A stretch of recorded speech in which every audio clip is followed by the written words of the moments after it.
Hey everyone, I'm Peter Stories here to guide you today. If you use this video to drift off to sleep, please tap like, hit subscribe, and drop a comment telling me where you're watching from and what time it is there. Now settle in, get cozy, and let yourself relax.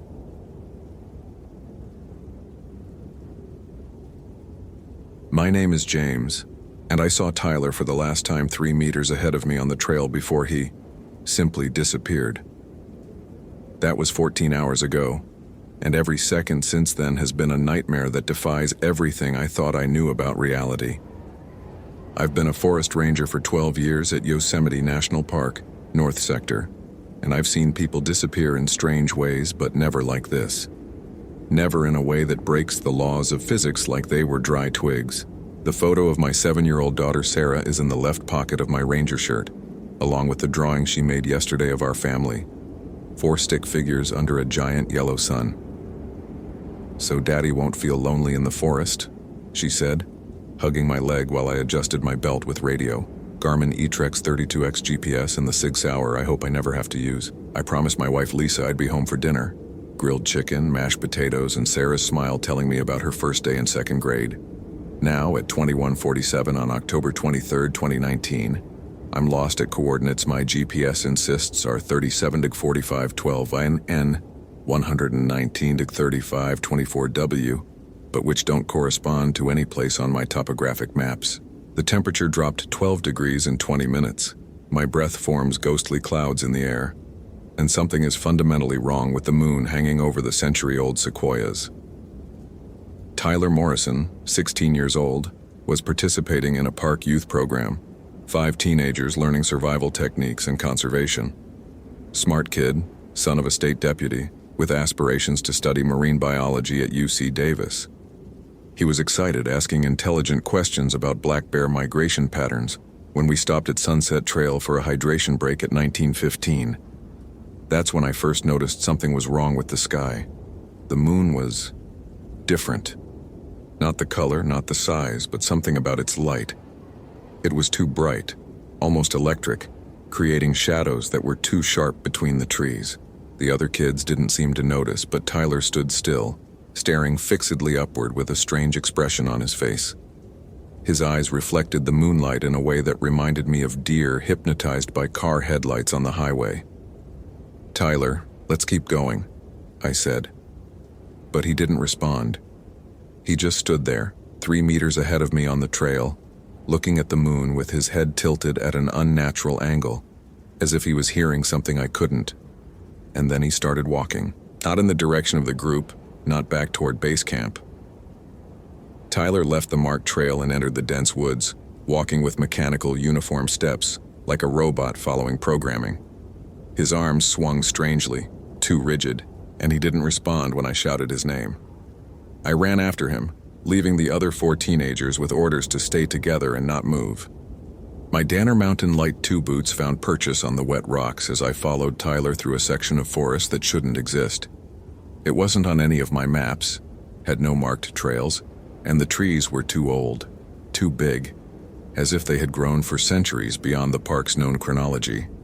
Tyler was 15 meters ahead of me, still walking with that robotic march, when the moonlight grew more intense. So intense that shadows disappeared completely, and the entire forest was bathed in a silver luminescence that made my eyes water. That's when I looked up and saw that the moon had features, craters that moved, a surface that undulated like water. And that's when Tyler simply ceased to exist. He didn't fall into a hole, wasn't attacked by an animal, didn't run to hide. 1 second he was there, walking mechanically through the undergrowth, and the next second there was only empty air where he should have been. As if someone had used a cosmic eraser and simply deleted his existence from reality. My Motorola XPR 735DE radio crackled with static as I screamed the coordinates to Central, but the voices that came back didn't make sense. Wrong numbers, protocols that don't exist, codes I never learned in 12 years of service. Unit 23, what's your 20? Became Unit 23, what's your moon? And when I tried to respond, my own voice came out distorted through the radio, echoing back to me with words I hadn't spoken. It took 3 hours to find my way back to the other teenagers, and when I arrived, they looked at me like I was a stranger. "Where's Tyler?" I asked, and they stared at me with genuine confusion. "Who's Tyler?" replied Madison, a 15-year-old girl who had talked with Tyler all day about his college plans. There was no Tyler Morrison on the program participant list, no record in our system, no emergency contact information, no registration forms. When I called his supposed father, the state deputy, the number was disconnected. When I checked the sign-in sheets from this morning, there were only 4 names where there should have been 5. But I remember Tyler. I remember his questions about bear migration, his excitement about marine biology, the way his eyes reflected that impossible moonlight before he walked into the forest like a sleepwalker. I remember every detail with crystalline clarity, yet according to every official record, every witness, every piece of documentation, Tyler Morrison never existed. My iPhone 11 shows 23% battery at 22:31. The false moon above grows brighter, and I can see now that it's not our moon at all. The real moon has a fixed pattern of craters, seas, and highlands that have remained unchanged for millions of years. This thing overhead has a surface that shifts and moves, with dark patches that pulse like a heartbeat, and silver areas that swirl like liquid mercury. And there are windows. Tiny rectangular lights scattered across its surface, like the windows of a vast apartment building suspended in space. Some are dark, others glow with warm yellow light, and in a few I can make out silhouettes moving inside. Human silhouettes living their lives in rooms that mirror earthly homes, unaware they're trapped inside a cosmic predator masquerading as our satellite.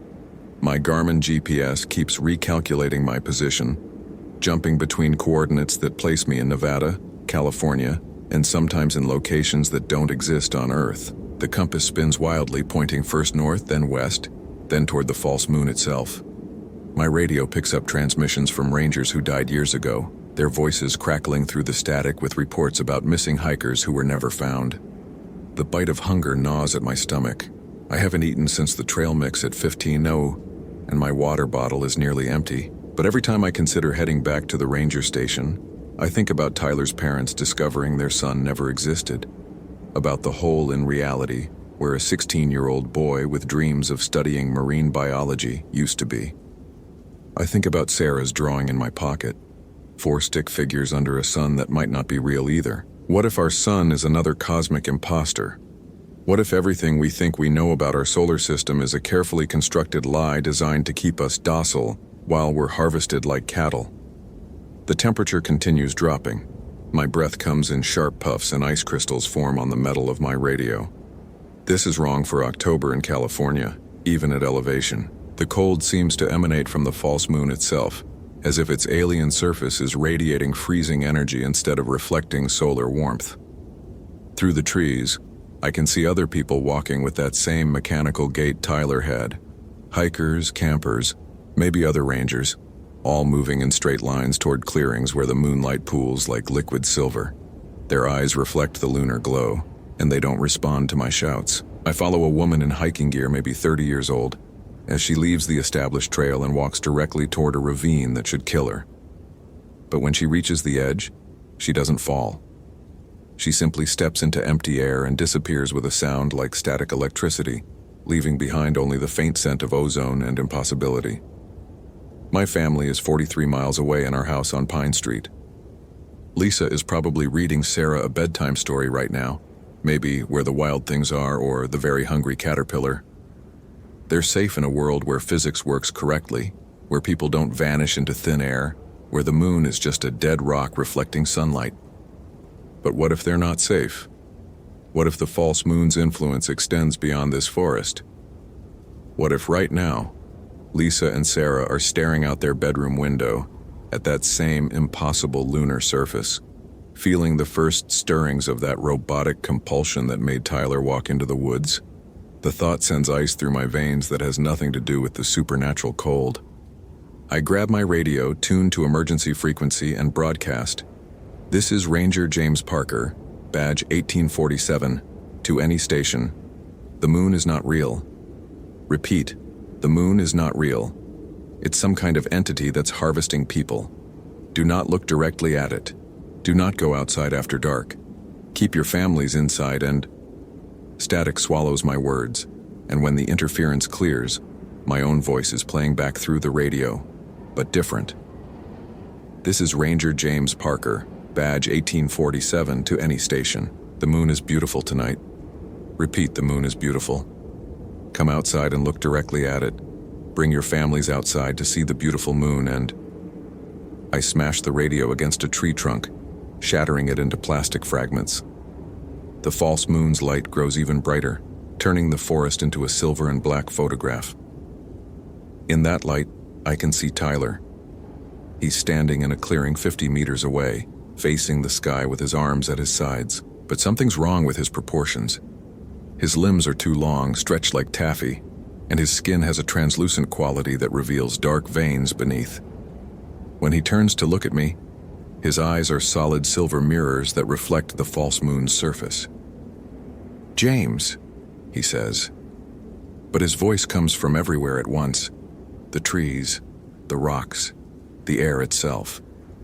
"Don't you want to come home?" Behind him, the clearing fills with other figures, hikers who vanished years ago, their bodies elongated and translucent. Rangers from decades past, their uniforms pristine but their faces wrong. Families who disappeared without explanation, their children grown impossibly tall and thin. They all have those same mirror eyes, and they're all looking at me with expressions of terrible hunger. "We have such beautiful rooms for you," Tyler continues, gesturing toward the false moon. "Rooms that look exactly like your house on Pine Street. Lisa is there, and Sarah. They're waiting for you to come home." I can see it now. One of those windows in the false moon shows a perfect replica of my living room. Lisa sits on our brown leather couch, reading to Sarah, but their movements are too slow, too synchronized, like they're underwater. Their eyes reflect that same silver light. The false Tyler steps closer, his stretched form moving with liquid grace. "You saw me disappear, James. You know the truth about reality. You can't go back to pretending the moon is just a rock. You can't live with that knowledge eating away at your sanity. But up there, in our beautiful rooms, you can have peace. You can have your family. You can have everything you remember, preserved forever." My hand moves to the Sig Sauer at my hip, but I know bullets won't stop whatever this thing is. The false Tyler laughs, a sound like breaking glass mixed with static. "Sarah misses her daddy," he says, and now I can hear my daughter's voice carried on the wind, calling for me from the false moon's surface. "She's been crying, James. She doesn't understand why you won't come home." The silver light intensifies until it burns my retinas. Every instinct screams at me to look away, but Sarah's voice grows louder, more desperate. In the window high above, I can see her little form curled on what looks like her bed, sobbing into a pillow that might not be real. But then I remember the weight of her actual body when she hugged my leg this morning. The specific smell of her strawberry shampoo, the gap between her front teeth that makes her whistle when she talks. These memories are real, anchored in a reality that this cosmic predator is trying to erase. I close my eyes and run. Holy hell, that was intense. Did that ending blow your mind? Like, if you want more terrifying Ranger stories, follow for daily supernatural horror. And comment your theory about what really happened to Tyler. I read every single one. The false moon continues to shine over Yosemite, waiting for the next person to look up and see its impossible light. Ranger James Parker was found 3 days later, dehydrated and hypothermic, babbling about windows in the moon and rooms that look like home. He was medically retired and now lives quietly with his family, though neighbors report he keeps all his curtains closed at night and never ever looks at the sky after dark. Tyler Morrison's case remains officially unsolved. There is no record of his existence, but on clear nights, if you look carefully at the moon's surface, you might notice that some of those familiar craters seem to flicker like windows, and shadows that move with purpose across the lunar landscape, and the faint sound of voices calling you to come home.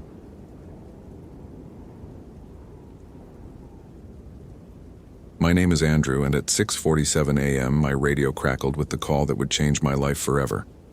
Unit 47, we have a code yellow missing person report at Blackwood National Forest. 22-year-old female Nicole Martinez, last seen yesterday at 11:30 p.m. on the Moonrise Trail, Family just reported it. You're primary on this one. I adjusted my Motorola radio on my shoulder, the morning coffee still bitter on my tongue as I grabbed my Garmin GPS unit and emergency pack from the ranger station. The October air bit through my Forest Service jacket, carrying the scent of decomposing leaves and something else I couldn't identify.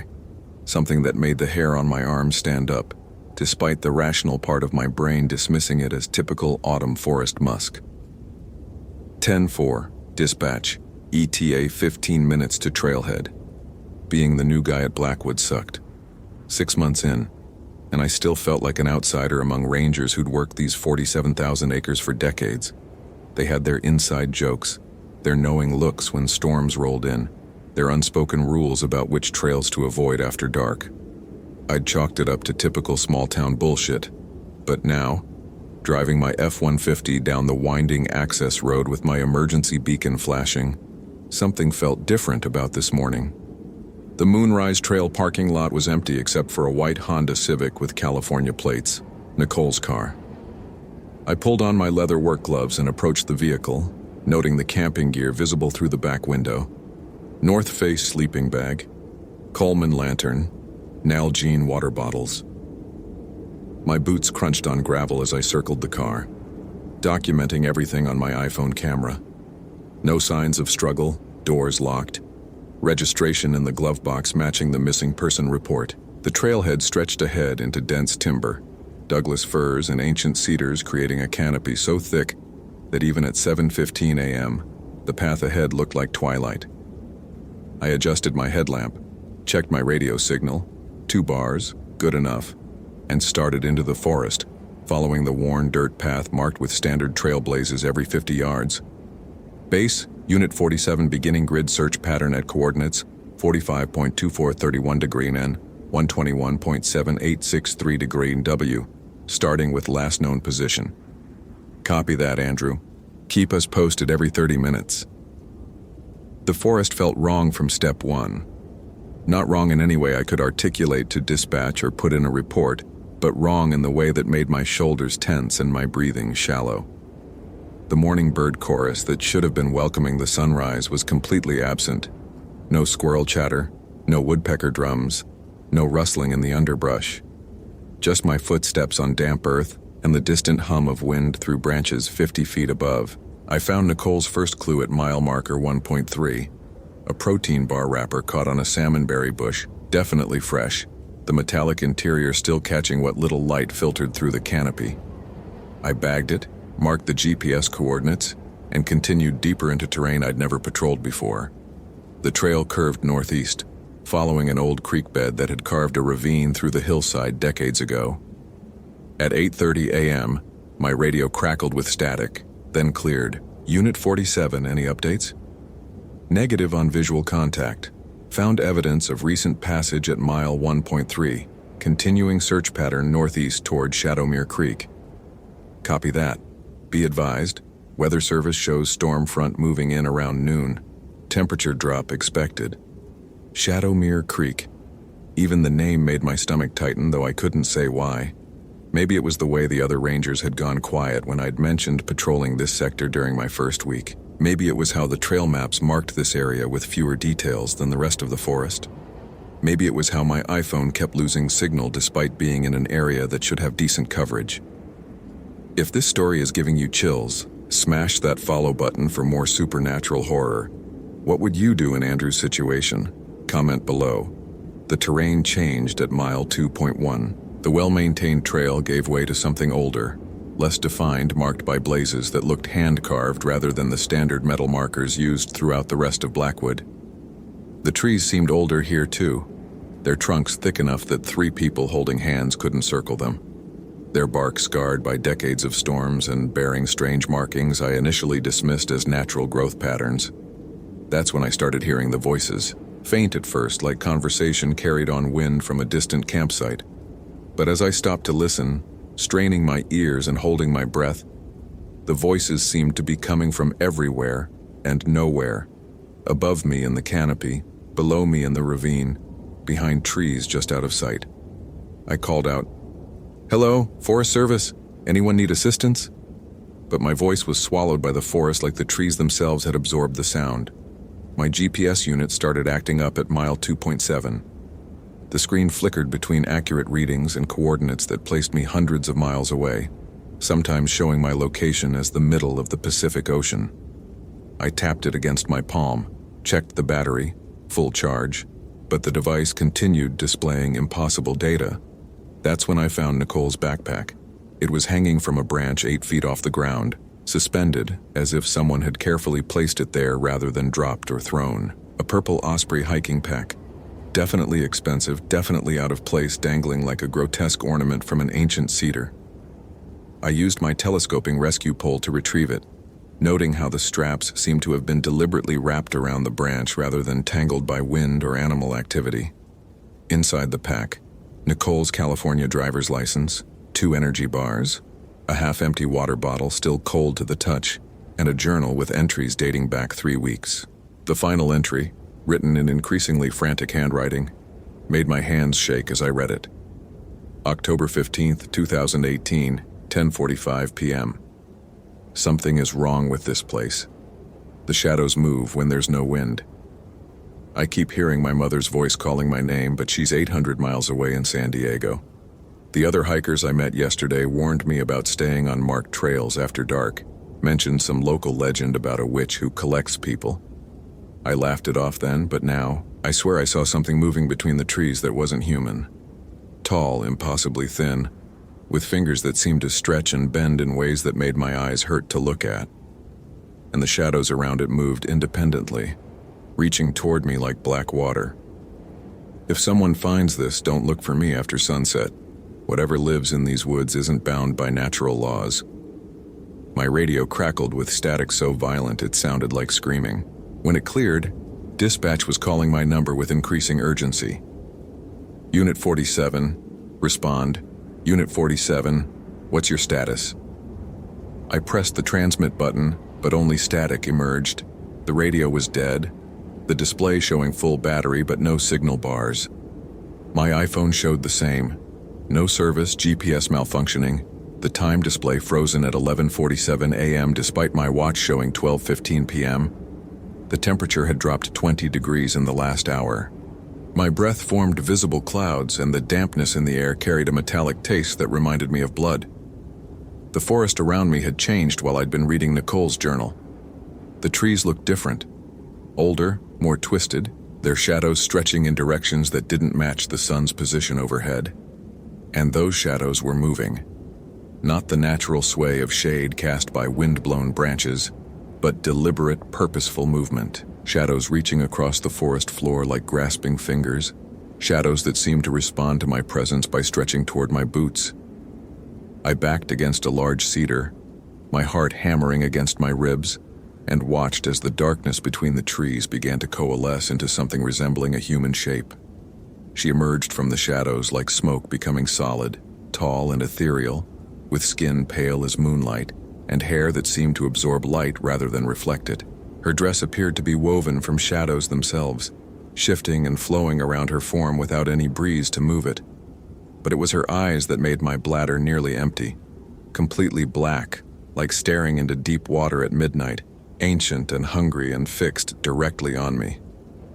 "Another ranger," she said, her voice echoing from everywhere at once, as if the trees themselves were speaking. "How delightful. It's been 3 decades since one of your kind wandered into my domain. I tried to run. My legs moved, my boots found purchase on the forest floor, but the trail behind me had vanished. Where the path should have led back toward civilization, only dense forest stretched in every direction. The blazes I'd followed were gone. The markers, the mileposts, the carefully maintained trail, all of it had disappeared as if it had never existed. Looking for the girl?" The witch's laughter sounded like wind through dead branches. "She's safe. They always are in the beginning. Time moves differently here, Andrew. Yes, I know your name. I know everything about those who enter my woods." The shadows around her feet writhed and twisted, forming shapes that hurt to look at directly. Some resembled human forms in various states of anguish. Others defied description entirely. And among them, I glimpsed a flash of purple fabric. Nicole's hiking shirt. Where is she? I managed to croak, my voice barely audible. Close enough to touch, far enough to never reach. She raised one impossibly long finger and the shadows responded, flowing across the ground toward me like a black tide. But you needn't worry about her much longer. You have your own destiny to fulfill. The cold hit me like a physical force as the shadows reached my boots. Instantly, every nerve in my body screamed warnings, my vision blurred, and the taste of copper filled my mouth. But underneath the terror, something else was awakening, a warmth in my chest that grew stronger as the supernatural cold tried to claim me. I'd never believed in intuition, in sixth senses, in any of the new age bullshit my ex-girlfriend had tried to interest me in. But standing in that impossible forest, facing something that shouldn't exist, I felt a power stirring inside me that was as real as my heartbeat. It was like suddenly realizing you've had a muscle your entire life that you'd never flexed. The shadows recoiled as that inner warmth flared brighter. The witch's perfect composure cracked, revealing something like surprise in those black eyes. "Interesting," she hissed. "You're not entirely mundane, are you?" I didn't understand what was happening, but I understood that whatever was fighting back against her supernatural cold was keeping me alive. I focused on that warmth, that strange new awareness, and felt it grow stronger. The shadows writhing around my feet began to steam and dissipate. "Let Nicole go," I said, surprised by the steadiness in my own voice. "Whatever you want with her, take me instead." The witch tilted her head, studying me with predatory interest. "Oh, child, you misunderstand so completely. I don't want to harm Nicole. I want to save her." "Save her from what?" "From the same fate that claimed the others. The same fate that will claim this entire forest if the barrier isn't renewed." She gestured to the shadows surrounding us, and for the first time I noticed they weren't random shapes. They were people, dozens of them, trapped in the darkness, but somehow still conscious, still aware.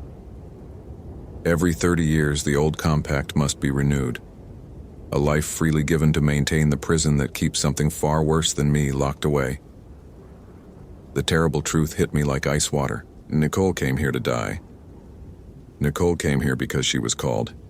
Because she carries the bloodline necessary to renew the binding. But there's another way, Ranger. There's always been another way, for those with the sight. The warmth in my chest pulsed brighter, and suddenly I could see everything clearly. The invisible threads of power woven through the forest, the ancient symbols carved into bark that my normal vision had missed, the faint outline of something massive and malevolent imprisoned deep beneath the earth, held by bonds that were fraying with each passing moment. "What do you want me to do?" "Choose," she said simply. "Let Nicole fulfill her destiny and save thousands of lives, or take her place and doom this forest to what lies beneath." But as she spoke, I noticed something she hadn't. Nicole wasn't just trapped in the shadows. She was fighting them. Whatever power was awakening in me, she had it too, and she was using it to resist the witch's control from within the darkness itself. "There's a third option," I said, understanding flooding through me with absolute clarity. We worked together.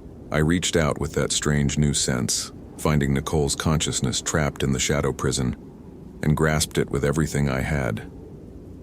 The connection was instant and electric, her power flowing into mine into hers, creating something exponentially stronger than either of us could manage alone. The witch's eyes widened as the shadows around her began to disintegrate, not from external force but from Nicole burning them away from within. "Impossible," she whispered, but her voice carried more amazement than anger. The binding requires power." Nicole's voice echoed from everywhere at once as she materialized beside me, her hand finding mine. "Not death, not sacrifice, just power." Together we poured everything we had into the ancient symbols hidden throughout the forest, feeding energy into bonds that had weakened over 3 decades. The thing imprisoned beneath us roared with frustration as its chains grew strong again, its malevolent presence retreating deeper into the earth. The witch, no longer terrifying but simply tired, ancient beyond measure, smiled for the first time. In 400 years, she said, her form already beginning to fade as the supernatural crisis passed.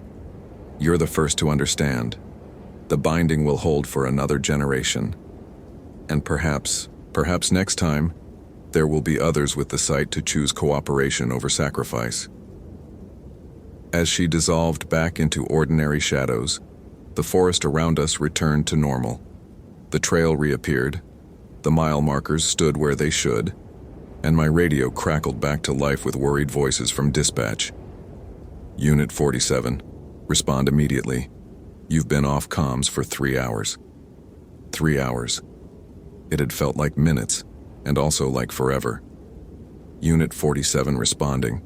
Missing person located and safe. We're both walking out under our own power.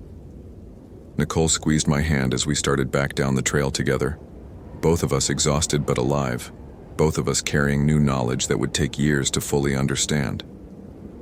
Think they'll believe what really happened? She asked. I looked back at the forest, which seemed completely ordinary now except for the faint warmth still glowing in my chest. A warmth that would never fully go away. Hell no, I said, but that's probably for the best. We emerged from the tree line at 4:47 p.m. to find half the ranger station waiting for us, along with Nicole's frantic parents and a search and rescue team that had been preparing to comb every inch of Blackwood National Forest. I'd write the official report as equipment malfunction and disorientation due to unusual weather patterns. Nicole would tell her family she'd gotten lost and I'd found her sheltering by the creek. The truth would stay between us, along with the knowledge that in 30 years someone else would need to make the same choice. But for now, we were alive. The forest was safe, and something that had threatened to escape into the world would sleep for another generation. As I watched Nicole reunite with her parents, I finally understood why the other rangers had those knowing looks, those unspoken rules about which trails to avoid after dark.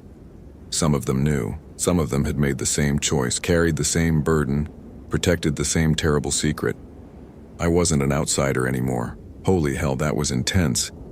Did that ending blow your mind? Like if you want more terrifying ranger stories, follow for daily supernatural horror, and comment your theory about what really happened to Nicole. I read every single one. What did you think of Andrew's supernatural awakening? Would you have made the same choice? Let me know in the comments below.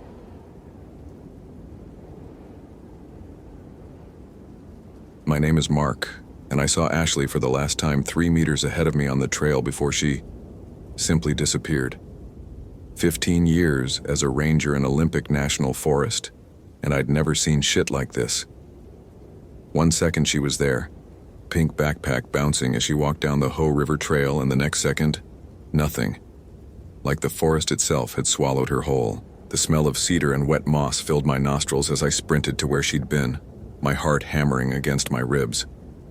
My Danner boots crushed dead leaves, the sound echoing wrong among the giant trees. Too quiet.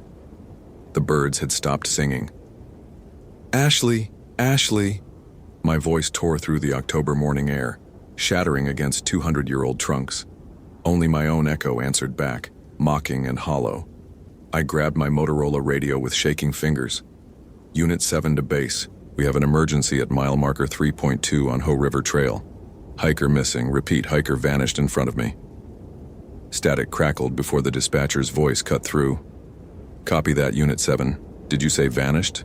Please confirm status. How the hell could I explain this? Base, she was walking the trail. I turned for 2 seconds to check my GPS, and when I looked back, she wasn't there. No scream, no noise, nothing. My stomach churned. In 15 years, I'd found lost hikers, rescued injured climbers, even recovered some bodies. But never had someone just vanished into thin air right in front of me. GPS coordinates, 47.8606 degree ON, 123.9348 degree W. I burned them into memory while scanning the ground for footprints. Ashley's hiking boot marks ended abruptly in a small circular clearing, about 10 feet across. The moss looked different there, darker, thicker. My streamlight flashlight trembled in my hand as I knelt down. The smell changed, still earth and decay, but there was something else, something medicinal. clinical, like ether. A drop of something dark had stained a nearby fern leaf. I touched it with my fingertip. Sticky, dark red, fresh blood. The October cold cut through my Carhartt jacket, but the chill racing down my spine had nothing to do with temperature. There was something wrong with this forest. Fundamentally wrong. My Sony Xperia buzzed. Text from my wife Linda. "How's the shift? Emma wants to know if you'll make it to her soccer practice at 6. Love you." Shit. Emma's practice. I'd promised to be there.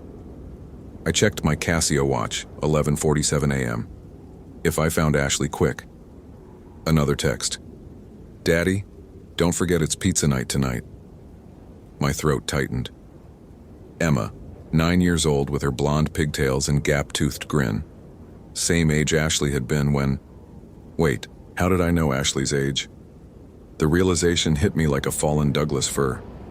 I didn't know anything about Ashley except what I'd observed this morning. Young woman, early 20s maybe, alone on the trail with a day pack. But somehow, in my gut, I knew she was 23. I knew she had a tattoo of a butterfly behind her left ear. I knew she bit her nails when nervous. And I knew something was hunting her. "Unit 7, what's your status?" The radio crackled again. I forced my voice steady. "Beginning grid search pattern. Request backup units and K9 if available." "Copy that. Units 12 and 15 en route. ETA 20 minutes. 20 minutes. In this wilderness, Ashley could be miles away by then. Or, my boot crunched something that wasn't leaves. I looked down to find a sewing needle, gleaming silver against the dark soil. Old-fashioned, the kind my grandmother used for quilting, but what the hell was it doing out here? I bagged it as evidence, though evidence of what I couldn't say. My hands were shaking harder now, and it wasn't from the cold. If this story is giving you chills, smash that follow button for more supernatural horror. What would you do in Mark's situation? Comment below. The trail branched ahead, left toward the visitor center, right deeper into the old growth forest. Standard search protocol said wait for backup, establish a perimeter, coordinate the search grid. But something was pulling me right, toward the deeper woods where 500-year-old trees blocked out most of the sky. I keyed my radio. Unit 7 proceeding east on unmarked game trail, GPS coordinates following. Negative Unit 7, wait for backup. I turned off the radio. My Glock 19 sat heavy in its holster as I pushed through salmonberry bushes and Devil's Club. The forest grew darker with each step, ancient cedars so massive that 6 people holding hands couldn't circle their trunks. The air grew thicker too, humid and wrong, like breathing through wet gauze. Then I smelled it again. That clinical, medicinal scent, stronger now. And underneath it, something else that made my stomach lurch. The sweet, sick smell of infection. A flash of pink caught my eye 50 yards ahead. Ashley's backpack, hanging from a low branch like a grotesque Christmas ornament. I ran toward it, my breath coming in sharp puffs of vapor. The pack was empty except for a water bottle and energy bars. No ID, no cell phone. But pinned to the fabric with surgical precision was a note written in spidery handwriting. She's being prepared for the collection. If you want to see her breathing again, follow the thread. A single black thread hung from the note, leading deeper into the woods like some psychotic version of Hansel and Gretel's breadcrumbs. My service weapon felt inadequate as I followed that thread through increasingly dense undergrowth. The forest had gone completely silent now. No bird calls, no squirrel chatter, no insect buzz. Just my ragged breathing and the crunch of my boots on decades of fallen leaves. The thread led me to a game trail I'd never seen in 15 years of patrolling this sector. It wound between massive nurse logs and through groves of devil's walking stick, their thorns catching at my uniform. The medicinal smell grew stronger with each step, mixing with something that reminded me of my grandfather's leather shop, tanning chemicals and old hides. After what felt like hours but was probably only 20 minutes, the trail opened into a clearing I shouldn't have existed. In the center stood a cabin that belonged in a fairy tale nightmare, logs black with age, windows covered with what looked like stretched skin, and smoke rising from a chimney that seemed to bend the light around it. And there, hanging from the eaves like wind chimes, were bodies. Human bodies suspended by black threads woven through their skin in intricate patterns. Men, women, children, all hanging at different heights, some swaying gently in the breeze. Their eyes were open, tracking my movement as I approached. They were alive. A strangled sound escaped my throat as I realized what I was looking at. Each body had been sewn into a specific position. Arms spread like scarecrows, legs bent at impossible angles, heads tilted just so. The black thread wasn't rope. It was surgical suture, woven through muscle and bone to hold them in grotesque poses. And there, hanging from the lowest branch, was Ashley. She was conscious, her eyes wide with terror above a mouth sewn shut with the same black thread. Her arms had been positioned to hold an invisible bouquet, surgical wire threaded through her shoulders and elbows to maintain the pose. Blood seeped from 100 tiny puncture wounds where the thread had been pulled through her skin. Her chest rose and fell in rapid, panicked breaths through her nose. Well. Another specimen arrives. I spun toward the voice, my Glock drawn and centered on the cabin door. What emerged wasn't human, though it wore the shape of a man. Tall and skeletal, with fingers that extended into needle-sharp points. Its skin was the color of old parchment, stretched too tight over bones that seemed to shift and relocate with each movement. But it was the eyes that made my bladder nearly let go. Black thread had been sewn through the eyelids, creating a grotesque crosshatch pattern that somehow didn't impair its vision. It smiled, revealing teeth filed to points. Ranger Mark Davidson, I presume? Yes, I know who you are.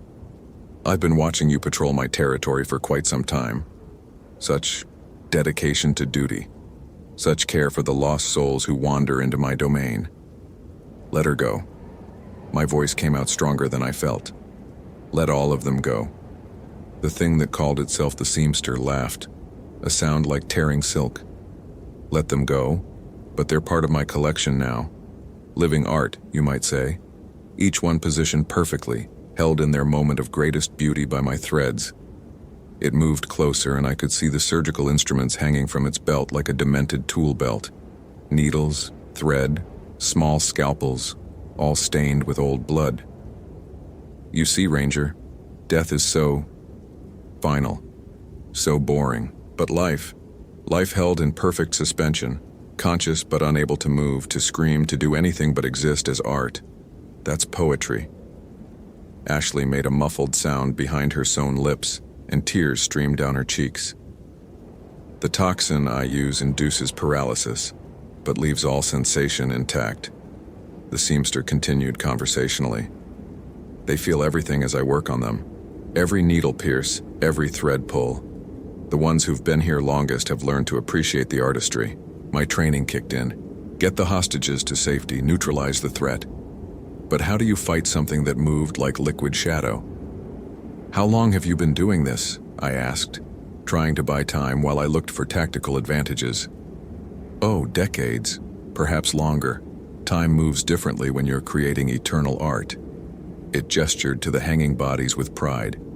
I started with animals, of course. Deer, bears, the occasional lost camper.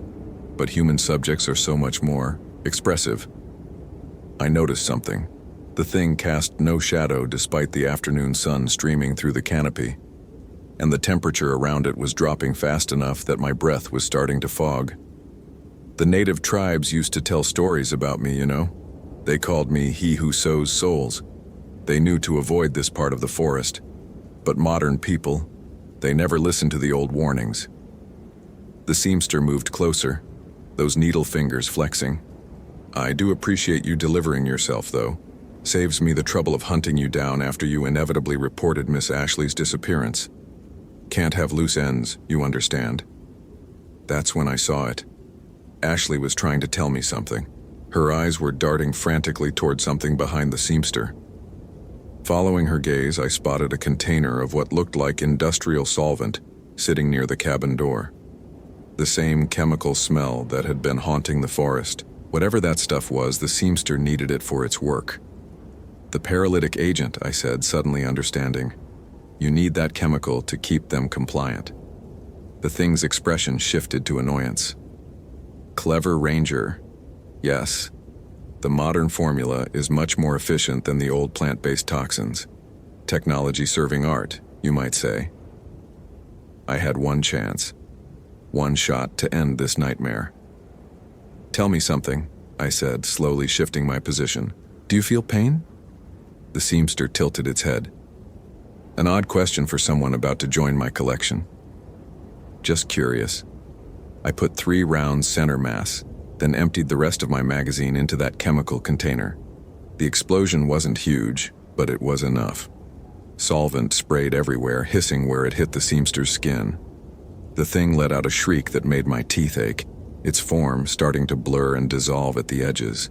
"You have no idea what you've done," it screamed, its voice distorting like a broken radio. "Without the chemical process, they'll die.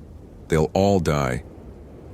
As the seamster writhed and partially dissolved, I could see the black threads holding the bodies starting to loosen.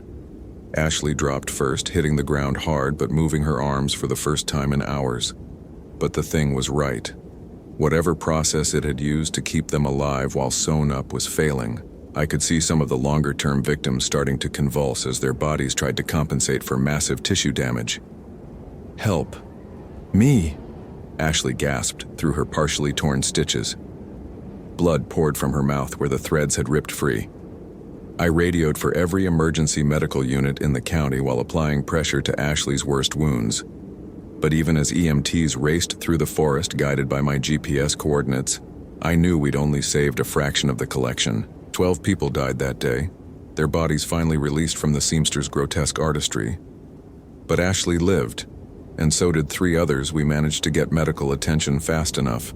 The official report blamed the whole thing on a deranged survivalist with medical training who'd been experimenting with paralytic drugs. The supernatural elements got classified and buried so deep that even I wasn't sure they'd happened. But every night when I close my eyes, I can still see those black threads. And sometimes in the deepest parts of Olympic National Forest, I swear I can smell that clinical medicinal scent on the wind. Ashley recovered mostly. The physical scars faded, but she never talks about what she experienced during those hours hanging in the seamster's collection. She moved to Florida the day she was released from the hospital. She sends me a Christmas card every year, though. Just a simple "thank you for not giving up." I never tell her that sometimes on my worst nights I dream I'm still hanging there with her. Black thread woven through my skin, conscious but immobile, part of an eternal collection of living art. And in those dreams, the seamster is still working, still sewing, still creating new pieces for a gallery that exists just outside the boundaries of our reality. Holy hell, that was intense. Did that ending blow your mind? Like if you want more terrifying ranger stories, follow for daily supernatural horror. And comment your theory about what really happened to Ashley during those missing hours. I read every single one. Some say that if you hike the old growth sections of Olympic National Forest on foggy October mornings, you can still find black threads hanging from the trees. And if you follow them, well, some mysteries are better left unsolved. End.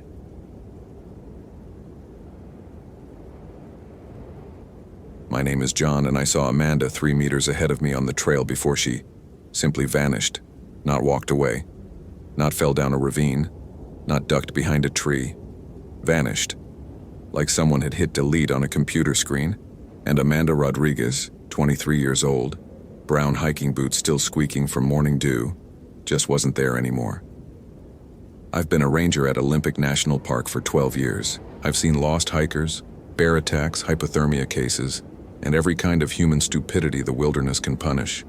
I believe in facts, evidence, logical explanations. What I don't believe in are ghost stories, local legends, or any supernatural bullshit the old-timers whisper about during night shifts. But standing on the Hoh River Trail at 7:23 a.m. on October 15th, 2019, watching empty air where a human being had just been walking, I felt my rational worldview crack like ice under pressure. The morning had started normal enough. My radio crackled at 6:47 a.m. with dispatch reporting a solo hiker who'd missed her check-in. Amanda Rodriguez, Berkeley graduate student researching old-growth forest ecosystems. Her GPS tracker showed her last ping at mile marker 4.2 on the Ho River Trail. Standard procedure: locate, assess, assist. I'd grabbed my day pack, checked my gear, and headed out in the park's F-150. Radio, GPS unit, first aid kit, energy bars, headlamp, backup batteries. The October air bit sharp against my face as I parked at the trailhead. My phone showed 3 missed texts from my wife, Sarah. Coffee's ready. Drive safe. Love you. I'd texted back a quick heart emoji before starting up the trail. The forest felt wrong. 12 years walking these trails, and I'd never noticed how the Douglas firs seemed to lean inward, creating tunnels of shadow even in daylight. The usual bird chatter was absent, no chipmunk rustling. Even my footsteps sounded muffled, like the forest was holding its breath. At mile 3.8, I'd spotted her.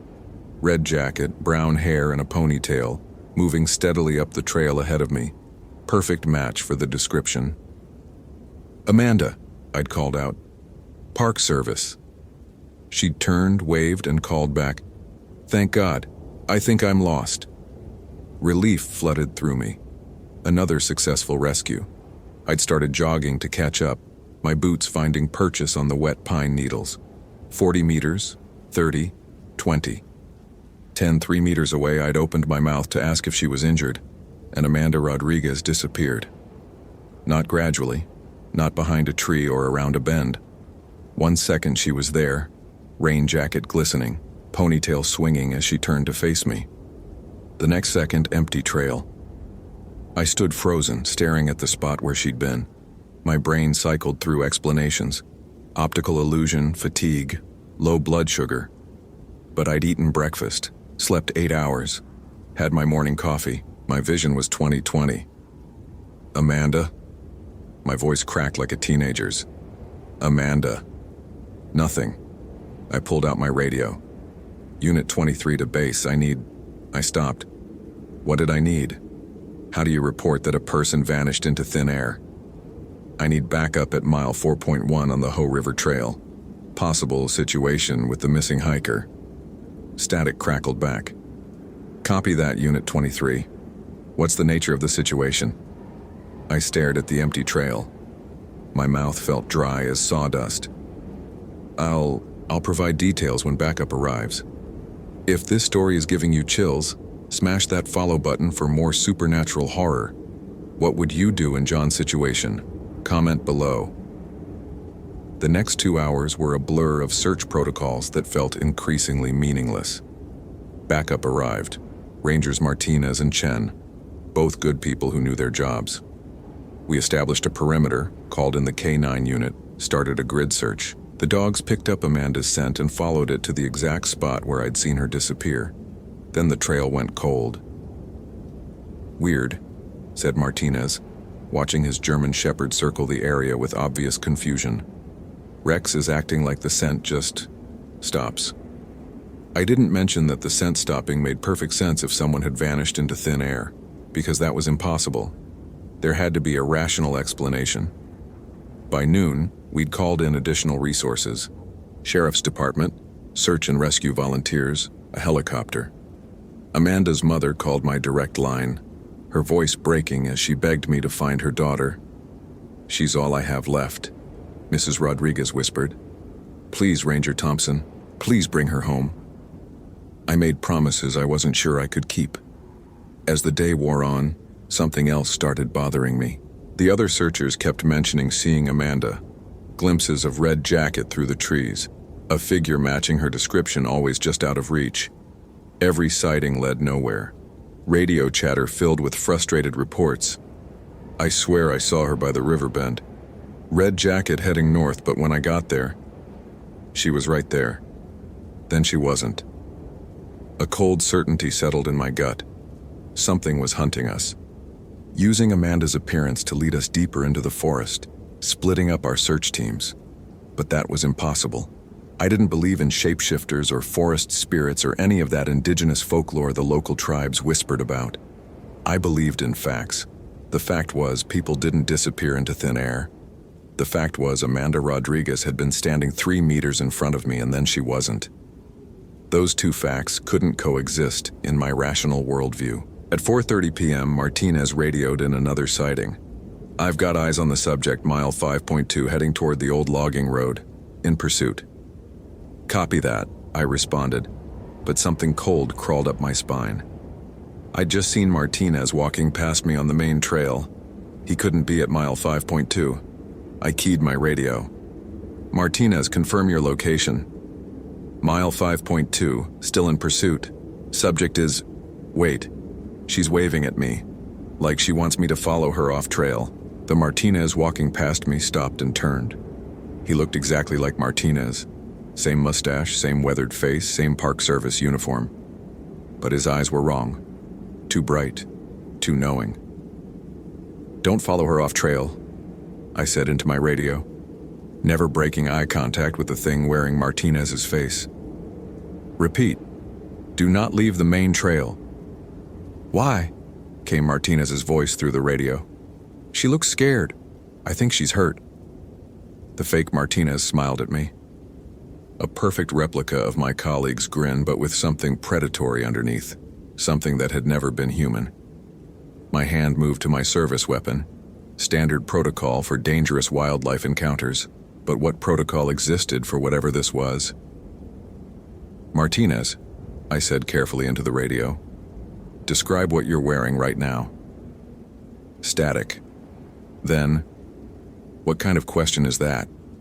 You know what I'm wearing. Standard uniform, brown jacket, radio on my shoulder." The fake Martinez in front of me was wearing standard uniform, brown jacket, radio on his shoulder. Perfect down to the coffee stain on the left pocket from this morning's briefing. "Martinez," I said, watching the thing that looked like my colleague, "what did you have for breakfast this morning?" Longer static. "John, you're acting weird. I'm going to help this girl." I knew what Martinez had for breakfast because we'd eaten together at the Forks Diner. Eggs over easy, wheat toast, black coffee. But I wasn't going to say it out loud. Not with this thing listening. The fake Martinez tilted his head, studying my face. When it spoke, it used Martinez's voice perfectly. "Eggs over easy, wheat toast, black coffee. Now stop asking stupid questions and help me with this rescue." My blood turned to ice water. This thing had been listening, learning. How long had it been watching us? How long had it been wearing faces we trusted? "John?" The real Martinez's voice crackled through the radio. "You still there? This girl keeps moving deeper into the forest. She's..." "John, she looks exactly like the missing hiker, but something's wrong. She's not making any footprints." I looked down at the fake Martinez's feet. The pine needles beneath his boots were undisturbed. No compression marks. No evidence that anything with weight was standing there. The thing wearing Martinez's face smiled wider, showing teeth that were just slightly too sharp. "You're beginning to understand," it said in Martinez's voice. "Took you long enough, Ranger Thompson." My service weapon cleared its holster in one smooth motion. "What did you do with Amanda?" "Amanda is safe," the fake Martinez said, raising hands that looked perfectly human. "She's in a place very much like this forest. She's probably still walking the same trail, thinking she's lost. She'll never realize she's not in your world anymore." "What are you?" "I'm whatever I need to be." As it spoke, Martinez's features began to shift. Younger, female, brown hair pulling back into a ponytail, red jacket materializing. "I'm Amanda when I need to lure someone deeper into the woods. I'm Martinez when I need someone to trust me. I'm your wife Sarah when I want to break your heart." The mention of Sarah's name hit me like a physical blow. "You stay away from my family." "Too late," Amanda's voice said from Martinez's shifting face. "I've been Sarah for 3 months now. The real Sarah is safe, of course, living a lovely life in a world that looks exactly like yours. She makes you coffee every morning, texts you to drive safe, tells you she loves you. She has no idea it's all a beautiful lie." The forest around me seemed to tilt sideways. "That's impossible. You've seen me disappear a person right in front of you." The thing that looked like Amanda said, "What's impossible now?" 3 months. For 3 months I'd been kissing a stranger goodnight. sharing my bed with something that wore my wife's face but had never been human. My stomach lurched. "The coffee that tasted slightly off last week," I whispered. "The way she forgot our anniversary and then pretended to remember. The fact that she's been colder lately."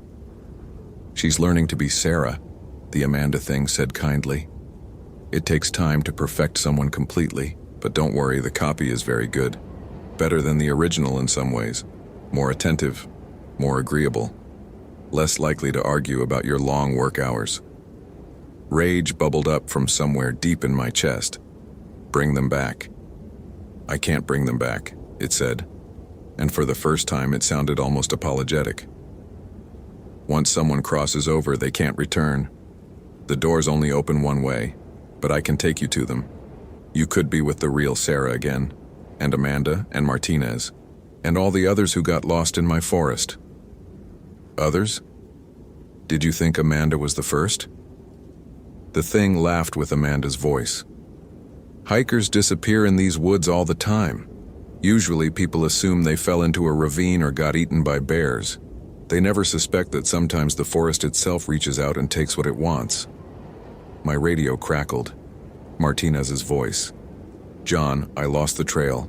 This girl, she led me in circles and then vanished. I'm heading back to base camp. The real Martinez will never know how close he came," the Amanda thing said. "I was going to take him next, but you're more interesting. A skeptic, someone who doesn't believe in magic. Breaking people like you is so much more satisfying." I kept my weapon trained on it, but bullets seemed pointless against something that could reshape reality. "What do you want?" "I want you to choose," it said. "You can go back to your fake life with fake Sarah. Pretend this conversation never happened. Live with the knowledge that everything you love is a lie. Or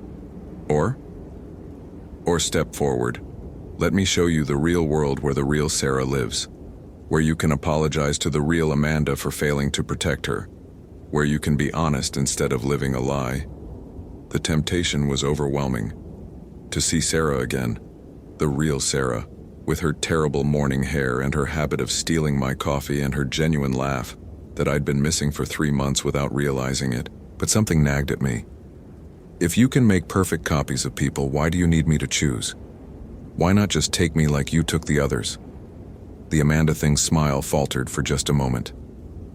"Because you saw me take Amanda. You witnessed the impossible. That changes things. It makes you partially aware. I can't take someone who's partially aware unless they come willingly." "Bullshit."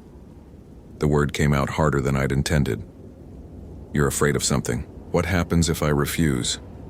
Its face rippled, features shifting rapidly between Amanda, Martinez, and faces I didn't recognize. For a moment, I glimpsed what might have been its true form, something with too many eyes and geometry that hurt to look at. "If you refuse," it said in a voice like wind through dead leaves, "then others will know.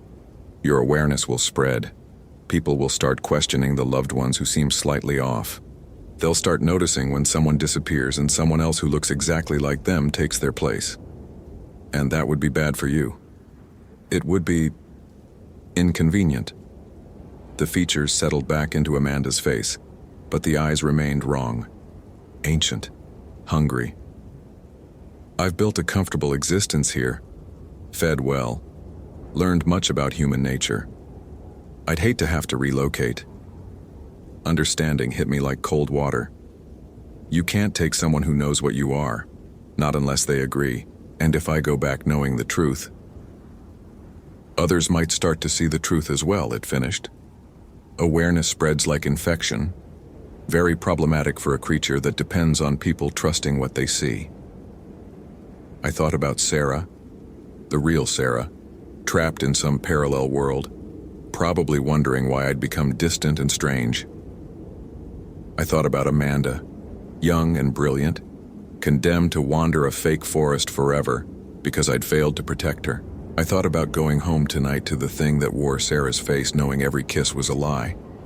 But I also thought about my daughter Emma, who was supposed to call tonight about her college applications, and my son David, who had a baseball game Thursday that I'd promised to attend, and my team of rangers who trusted me to lead them safely through these woods. I can't abandon them, I said. The Amanda thing nodded sadly.